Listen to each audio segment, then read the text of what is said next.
بسم اللہ الرحمن الرحیم۔ شروع اللہ کا نام لے کر جو بڑا مہربان نہایت رحم کرنے والا ہے۔ السلام علیکم ورحمۃ اللہ وبرکاتہ۔ سب دوستوں سے گزارش ہے ایک بار درود شریف پڑھ لیں۔ ایک بار درود شریف پڑھنے سے اللہ 10 مرتبہ رحمت فرماتا ہے۔ حضرت عبداللہ بن عمر رضی اللہ تعالیٰ عنہ سے روایت ہے کہ حضور صلی اللہ علیہ وآلہ وسلم نے فرمایا، تم میں جب کوئی مر جاتا ہے تو صبح اور شام اس کا ٹھکانہ اس کو بتا دیا جاتا ہے۔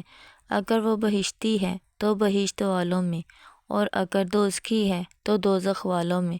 پھر کہا جاتا ہے یہ تیرا ٹھکانہ ہے جب قیامت کے دن اللہ تجھ کو اٹھائے گا۔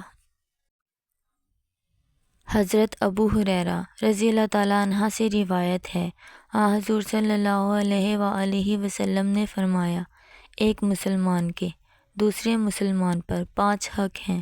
سلام کا جواب دینا، بیمار ہو تو اس کو جا کر پوچھنا، اس کے جنازے کے ساتھ جانا، دعوت قبول کرنا، چھینک کا جواب دینا۔